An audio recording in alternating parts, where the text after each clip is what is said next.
안녕하세요. 자연스님 TV 자연입니다. 안한존자의 일기 44번째 부왕에게 인사하시다. 부처님께서 오신다는 반가운 소식을 들었을 때 마하빠자빠띠 고따미 왕비는 그 귀한 아들이 왕자였을 때 무엇을 하든지 예의 바르고 무엇으로 단장하든지 너무나 아름다웠다. 지금 수행자가 되어 가사를 입었다니 전처럼 보기 좋은 모습일까 하고 생각하였다. 2만 명의 거룩한 아라한 상가 대중의 앞에서 배워야만 어머니의 이러한 생각들이 사라질 것이다. 왕궁에 있었을 때의 모습이 잘 생기고 사랑스럽기만 했었다면 지금 수행자 차림은 보기만 하여도 가슴이 서늘해질 만큼 우러러보고 존경하게 된다. 마하빠자빠띠 고따미는 갈망과 탐심 그리고 교만심이 없이 조용하고 묵직한 모습으로 왕궁의 높은 법상에 앉아있는 부처님을 바라보며 가사 한 벌을 올리고 싶은 마음이 점점 커졌다. 부처님께서 전에 방문했을 때는 아들 난다 왕자, 손자 라울라가 불과 며칠 사이에 모두 출가했기 때문에 경황이 없어서 그 소원을 이루지 못했었다. 부왕처럼 부처님께 직접 찾아가서 말씀드리지 않았어도 가슴 속에 충격이야 어찌 부왕과 달랐겠는가. 그때는 부처님께서도 까빌라성에 오래 머물지 않았으며 오실 때의 목적대로 동생과 아들을 데리고 떠났다. 그래서 그때는 가사를 올리고 싶은 소원을 이루지 못했다. 이제 이번에 오셨을 때는 오래전부터 하고 싶었던 가사를 지어 올리리라. 아들 난다 왕자와 손자 나울라 때문에 받아야 했던 슬픔, 그 가슴 속에 응어러진 슬픔을 사귀기가 쉽지 않았던 것도 사실이다. 그러나 그렇게 심해 보였던 상처도 오래가지는 않았다. 부왕과 왕비는 자신들에게 닥쳐온 큰 충격과 가슴 미어지는 슬픔을 지극하게 사랑할 수밖에 없는 큰 아들에 대한 애정으로 풀어서 거둘 수밖에 없었다. 남편과 아들이 모두 출가한 야소다라. 그녀는 의지할 지푸라기조차 없어졌다. 자기의 지극한 사랑과 슬픔 그리고 하소연을 기억하신 부처님께서 자신의 궁전에 잠시 들리셨다. 그래서 가슴이 미어지는 슬픔, 눈물을 흘리면서도 한편으로는 기쁘고 고맙고 존경하는 마음을 함께 느끼기도 했다. 그러나 지금은 기쁜 마음도 고마운 마음도 존경하는 마음도 사라졌다. 마지막으로 의지하던 어린 아들 나홀라조차 없어졌으므로 슬프고 외로웠다. 그분 시탈타 태자가 숲으로 떠났을 때는 아기의 얼굴을 보면서 달랠 수 있었다. 그런데 지금 그 아기, 그 어린 아들과 같이 있기는커녕 보지도 못하게 되었다. 부처님께서 다시 오셨을 때 아들 나울라는 어디에도 없었다. 외살리 근처 마하와나 숲속에 그의 삼촌들과 함께 지낸다고 했다. 자기와 만나면 집착이 커질까 걱정하여 그의 아버지가 일부러 남겨놓고 온 것이라고 야소다라는 생각했다. 결혼식장에서 미처 예식도 올리기 전에 헤어진 자나빠다 깔라니 공주 역시 난다 왕자에 관해서 끊임없이 묻고 또 물었다. 그 누이들의 말과 하소연을 들으면서 딱하고 가여웠지만 그들의 말을 들어주는 것밖에는 무엇도 더 해줄 수 없었다. 그들의 마음속 슬픔과 좌절들이 커질 때는 그들을 달래주는 일에 능숙하지 못한 나는 형님과 사리불 존자님께 그 방법을 배워야 했다. 그리고 조용하며 시원한 법을 설해주지 못하고 온의로서 마음이 편하도록 말할 뿐이었다. 그렇게 말해주면서 우리 누이들도 교단의 그늘 아래에 모였으며 좋겠다고 바란다.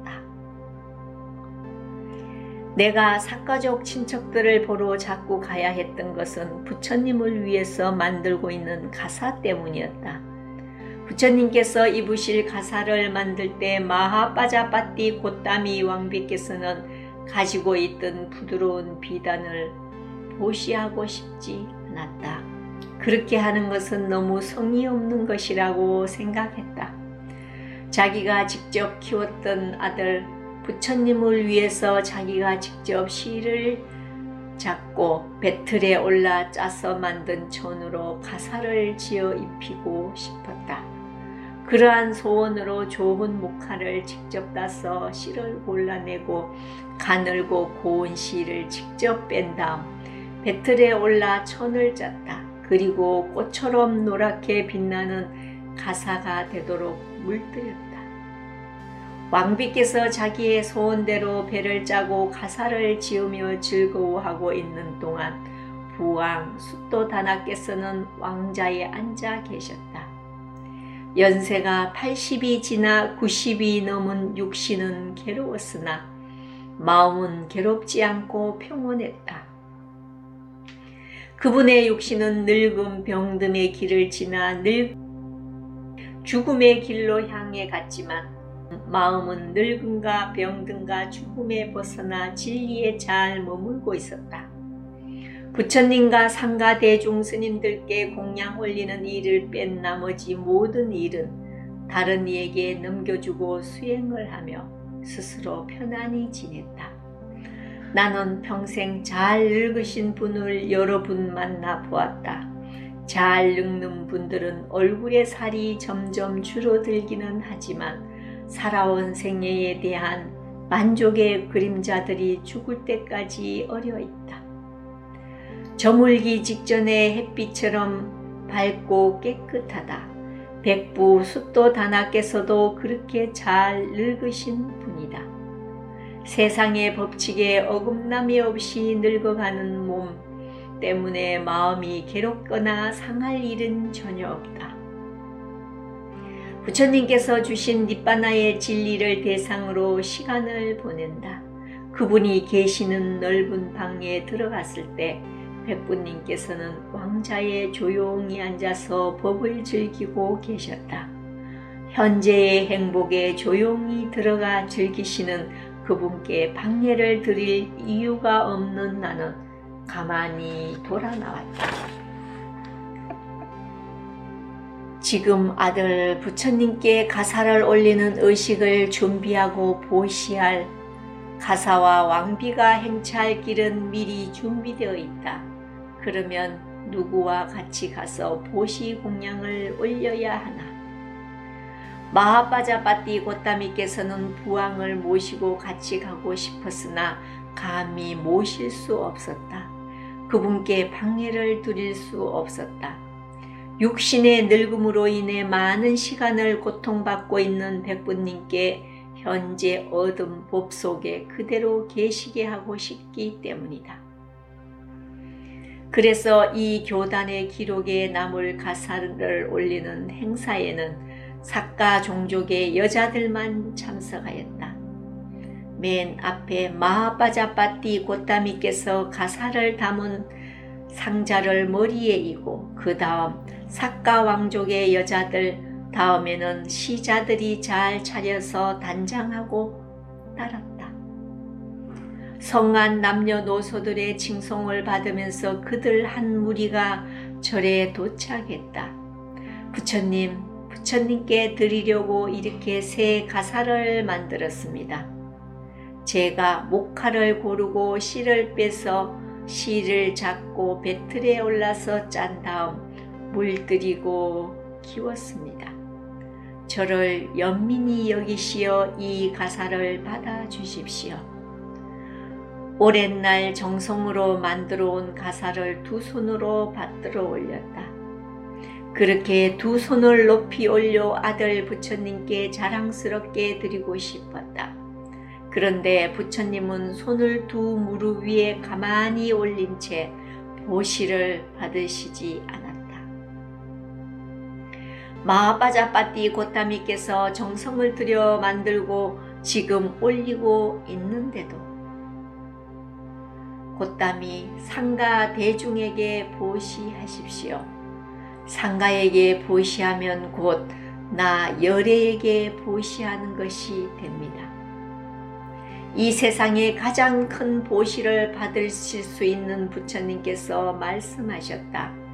이 말씀에 마하빠자빠띠 고타미는 그만두고라도 나도 놀라 머리를 번쩍 들었다. 그 말씀의 뜻을 이해하지 못하여서 멍하니 형님의 얼굴만 쳐다보다가 이렇게 말씀드렸습니다. 부처님, 형님께서 마하빠자빠띠 고타미의 이 세 가사를 보시 받아 주십시오. 어머님께서는 부처님께 많은 은혜를 베풀었습니다. 탄생시키고 나서부터 왕궁을 떠나실 때까지 여러 가지로 돌보아 주셨습니다. 직접 젖을 먹여 기르기도 하셨습니다. 부처님, 어머님께서 부처님께 은혜가 많듯이 형님께서도 어머님께 은혜가 많습니다. 형님 덕분에 삼보를 목숨 다해 존경하여 모셔왔습니다. 형님 덕분에 삼업을 거두어 잘 다스리고 있습니다. 아라한 성인들께서 기이 여기는 계율이 부족합니다. 부처님을 인연으로 마하빠자빠띠 고타미께서 고통의 원인, 고통의 소멸에 이르는 길 등 네 가지 진리를 의심 없는 지혜로 깨달았습니다. 이렇게 부처님께서는 마하빠자빠띠 고타미께 은혜가 많습니다. 부처님. 그렇다 난다여 형님께서는 내가 여쭌 말씀을 인정하셨습니다. 그러나 왕비가 올린 가사를 받으신다고 허락한 것은 아니다. 삼보를 목숨 다해 믿을 수 있도록 은혜를 주신 분께 그것을 갚을 수 있게 예배드리고 찾아오심을 환영하고 합장 올리고 존경을 드리며 공양, 가사, 절, 약 등 네 가지 물건을 보시하는 것으로 고마운 분께 합당한 은혜를 갚기란 쉽지 않음을 말씀하신 것이다.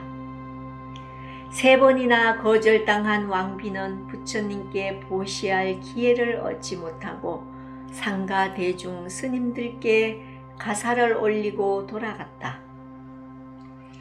왕비가 돌아가신 다음 나는 부처님께서 하신 말씀에 관해서 생각했다. 이 세상에서 보시받을 사람 중에 부처님만이 가장 높은 보시를 받을 만한 분이다. 특별한 공양 예배를 받기에 적당하시어 아라한이라는 특별한 칭호로 불리신다. 그런데 이 가장 높은 보시를 받을 수 있는 분께서 자기에게 보시해오는 물건을 상가에 건네주셨다. 부처님의 목적이 무엇인가? 그때는 내가 시중두는 책임을 얻기 전이다. 네 가지 거절함과 네 가지 청함, 이 8가지에 의해 어떠한 한 가지라도 의심이 생기면 시간에 관계없이 부처님께 기회를 청하고 말씀을 드린다는 약속을 받아 놓았기 전이다. 그래서 앞뒤의 일을 비교하여 스스로 대답을 찾아야 했다. 자세히 생각하자 분명하게 드러났다. 제따와나 정사를 보시받을 때도 역시 부처님 소유로서 받지 않으셨다. 상가 대중에게 보시하도록 가르치셨다. 이것은 상가가 부처님보다 높기 때문은 아니다. 부처님 한 분도 오랜 세월을 머물게 될 상가 대중이기 때문일 것이다. 그렇다. 부처님께서는 부처님 수명만큼 지내시고 시간이 되면 몸과 마음이 다한 니빠나에 드실 것이다. 그러나 부처님의 가르침은 오래도록 상가에 머물 것이다. 부처님께 보시하러 오는 보시물을 상가에 건네줌으로써 상가란 부처님께 보시하는 것과 같이 좋은 보시를 할 만한 복전이라고 후세 사람들이 생각하게 될 것이다. 이렇게 생각해서 4가지 시주물을 상가에 보시하게 되고 대중들은 피곤하지 않게 이 교단을 길게 이끌어 나가리라. 이러한 이유로 거절하셨던 것이다. 가사보시에 관해 바른 대답을 스스로 찾아냈다. 그러나 이번 까빌라 여행의 목적에 대한 것은 생각이 미치지 못했다. 까빌라에서 미처 생각하지 못했던 그 목적을 웨살리 수도에 있는 우타카라 정사에 도착하고 날이 한참 지난 다음에야 알 수 있었다.